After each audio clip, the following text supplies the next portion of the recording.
Hello po mga kapatid, magandang umaga po sa inyong lahat. Nandito na naman po ako para mag-share sa inyo ng salita ng ating Diyos dito pa rin sa Exodo mga kapatid. Pero kagaya ng ating ginagawa bago tayo mag-umpisa, mananalangin po muna tayo. Samahan niyo po ako, magsiyoko tayo. Aming Diyos na makapangyarihan sa lahat, salamat na naman Lord sa umagang ito dahil makakapagbasa na naman kami, makakapag-aral ng iyong mga makapangyarihan salita. Ikaw po ang may kaloob nito, O Diyos. Kaya salamat Lord, salamat Jesus, salamat Holy Spirit. Lord, samahan mo po kami, turuan at gabayan. Buksan ang aming mga puso't isipan upang ito'y lubusan naming maintindihan at maitatak namin sa kailaliman ng aming mga puso. Lord, gabayan mo rin po at ako at turuan upang puro salita mo lamang ang lumabas sa aking bibig. Salamat Lord, salamat Jesus, salamat Holy Spirit. Inaangkin na namin ang katagumpayan ng aming gawaing ito, O Diyos. Pinupuri ka namin at pinasasalamatan sa tanging pangalan ng aming Panginoong Heso Kristo. Lahat tayo ay magsabi ng Amen and Amen. At ito po ang aking channel.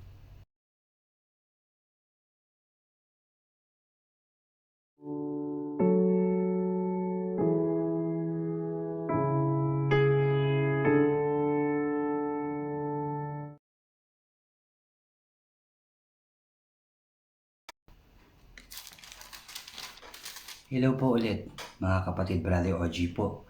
Anyayahan ko lang ang mga bago sa aking channel na huwag niyo pong kalimutan na mag-subscribe, paki-like and share niyo rin ang aking mga videos at paki-click na rin ang notification bell para lagi po kayong updated sa mga bago ko pang i-upload. Salamat po, salamat mga kapatid.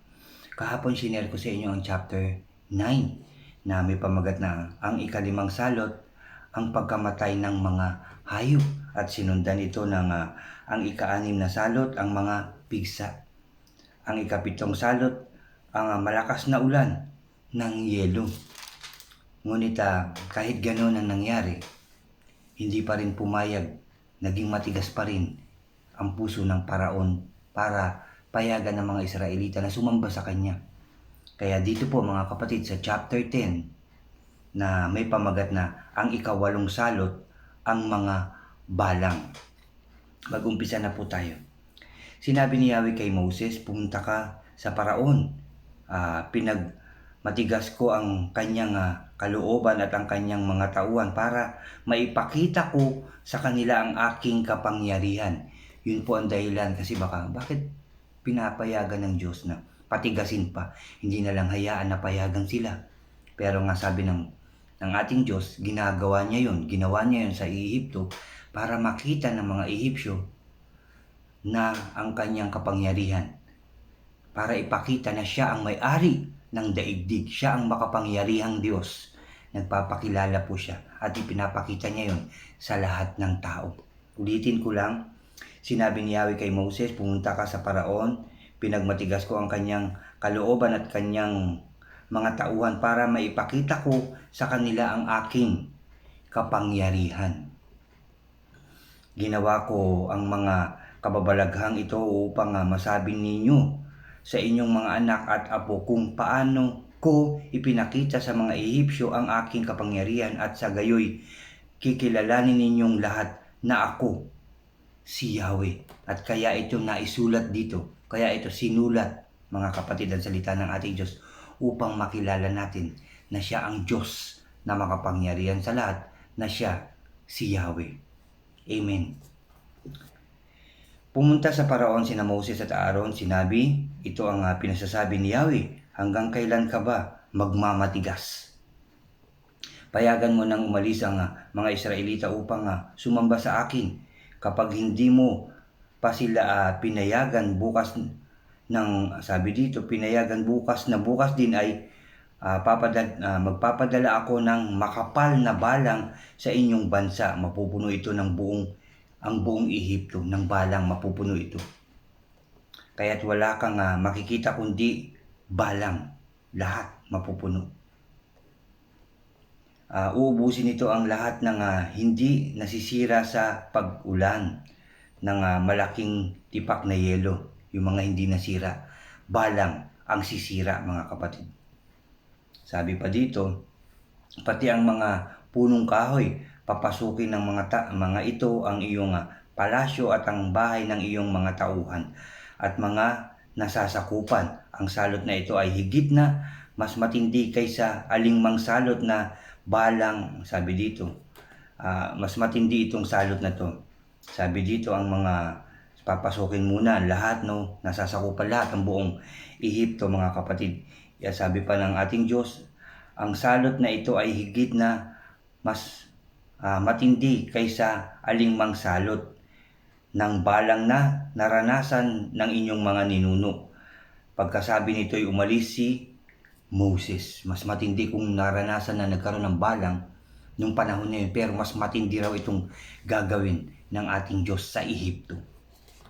Sabi dito, sinabi sa Paraon ng kanyang mga tauhan, wag hanggang kailan pa sabi niya dito, sabi ng Paraon, sabi ng mga tauhan sa Paraon, hanggang kailan pa kaya tayo guguluhin ng taong ito? Hanggang kailan pa raw sila guguluhin ni Moses? Payagan na ninyo silang umalis upang sumamba sa Diyos nilang si Yahweh. Hindi ba ninyo nakikitang nawawasak na ang buong Ehipto? Hindi nyo ba nakikita na nawawasak na ang buong Ehipto?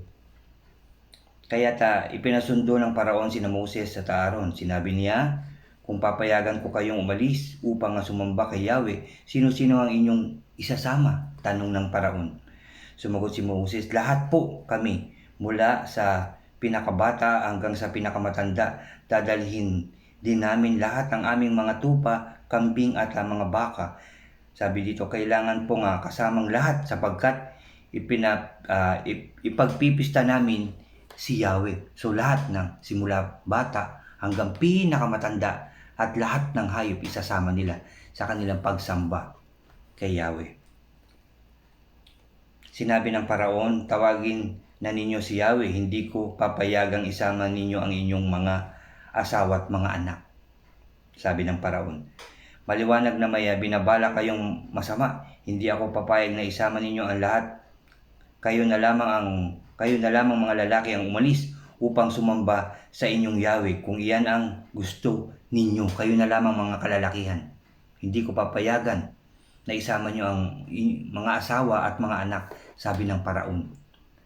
Pagkasabi nito, ipinagtabuyan sila ng Paraon. Sige na, sabi siguro ganyan. Malis na kayo. Ganyan. Sinabi ni Yahweh kay Moses, iunat mong pataas ang iyong kamay at dadagsa sa buong Ehipto ang makapal na balang.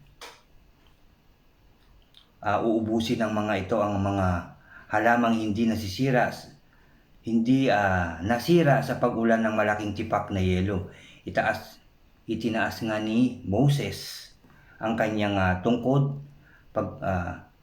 sabing ganito, maghapot magdamag na pinaihip ni Yahweh sa buong Ehipto ang hangin mula sa silangan.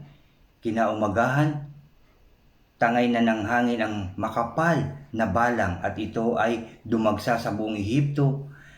Sabi dito, napakalakas mga kapatid. Buong magdamag na umiihip ang hangin at kasama ng hangin ang balang, ang makapal na balang. Sabi dito, ito'y dumagsa sa buong Ehipto. Kailan may hindi nagkaroon ng ganong karaming balang sa lupaing ito at hindi na magkakaroon pang muli. Nangitim ang lupa sa dami ng balang. Inubos ng mga ito ang lahat ng halaman, pati mga bungang kahoy na hindi nasira ng pag-ulan ng malaking tipak na yelo. Yung mga natira noon ng umulan ng yelo, mga kapatid, lahat yun sinira ng balang. Walang halaman o punong kahoy na naiwan may dahon sa buong lupain. Walang natirang dahon. Wala lahat, mga kapatid, na ubos ng balang. Dali-daling ipinatawag ng Paraon sina Moses, Aaron. Sinabi niya, nagkasala ako kay Yahweh na inyong Diyos, gayon din sa inyo. Patawarin ninyo ako at ipinapakiusap kong ipanalangin ninyo kay Yahweh na alisin na sa akin ang nakamamatay na parusang ito. Iniwan ni Moses ang paraon at siya ay nanalangin. Binago naman ni Yahweh ang takbo ng hangin. Pinaihip niya ang malakas na hangin mula sa kanluran at tinangay nito ang lahat ng balang papunta sa dagat na pula, sa Red Sea, mga kapatid. Isa may walang natira sa Ehipto, ngunit pinagmatigas ni Yahweh ang paraon. Hindi nito pinayagang muli o umalis ang mga Israelita. Pagkaalis pa lang ng balang, nawala na, ni isa man wala natira sa Ehipto, pinatigas niya ulit ang puso, ang damdamin ng paraon at hindi na naman sila pinayagang umalis, mga kapatid. Pangalawa, ikasyam na salot, ang kadiliman sa Ehipto. Sinabi ni Yahweh kay Moses, iunat mo nga pataas ang iyong kamay at mababalot ng dilim ang buong Ehipto. Ganun nga ang ginawa ni Moses at nagdilim sa buong lupain sa loob ng 3 araw. Sobrang dilim, mga kapatid, sa loob ng 3 araw. Hindi makakitaan ng mga tao sa buong Ehipto, kaya't walang taong umaalis sa kanyang kinaroroonan sa loob ng 3 araw. Madilim na madilim sa buong Ehipto maliban sa tirahan ng mga Israelita. Kung saan sila nakatira, maliwanag sa kanila. Pero yung iba, yung buong Ehipto, mga kapatid, sobrang dilim na halos hindi magkakitaan ang mga tao, kaya hindi sila umalis. Kung nasan lang sila, andun lang sila, mga kapatid. Tinawag ng paraon si Moses, sinabi niya, makakaalis na kayo upang sumamba kay Yahweh. Maaari ninyong isama ang inyong mga pamilya, ngunit iwan ninyo ang lahat ng tupa, kambing at baka. Sabi ng paraon. Sumagot si Moses, hindi po maaari. Kailangan bigyan ninyo kami ng mga hayop na ihahandog namin kay Yahweh na aming Diyos. Kaya kailangang dalhin din namin ang lahat naming hayop, mga kapatid. At wala ni isa mga maiiwan sapagkat pipiliin pa namin sa mga ito ang ihahandog namin kay Yahweh. Kaya lahat dadalhin, lahat ng mga alagang hayop nila, dahil pipili pa raw sila ng ihahandog. At hindi namin malalaman kung alin ang ihahandog namin, sabing ganyan, sa kanya hanggat hindi kami dumarating sa lugar na pagdarausan namin ng pagsamba. Yun ang sabi ni Moses. At verse 27, pinagmatigas pa rin ni Yahweh ang paraon. Ayaw na niyang paalisin ang mga Israelita. Sinabi niya kay Moses, lumayas ka na at huwag ka nang magpapakita sa akin. Sabi ng paraon, ipapapatay na kita pag nakita ko pa ang pagmumukha mo. Sabing ganyan, masusunod ang gusto ninyo. Sagot ni Moses, hindi mo na ako muling makikita. Yan ang katapusan ng chapter 10, mga kapatid. No? Pagkatapos ng dito, yun nga ang ikalawang salot, ang balang. Ito yung balang na parang tipaklong to, mga kapatid. At sumunod ang ikasyam na salot, ang kadiliman sa Ehipto. Sobrang dilim, hindi magkakitaan. At nang ipanalangin, nagbatigas na naman itong paraon. Sinabi, makakaalis na kayo, ngunit ang mga hayop huwag daw dadalhin. Pero hindi raw dapat ganon, sabi ni Moses. Kailangan dalhin nila ang kanilang mga alagang hayop para makapamili sila na ihahandog kay Yahweh. Ang nagalit. Sabi nga dito sa 27, pinagmatigas pa rin ni Yahweh ang paraon. Ayaw na naman siyang paalisin. Ayaw paalisin ng mga Israelita. Sinabi niya kay Moses, lumayas ka na at huwag ka nang magpakita sa akin. Ipapapatay na kita kapag nakita ko pa ang pagmumukha mo. Masusunod ang gusto ninyo. Sagot ni Moses, hindi mo na ako muling makikita.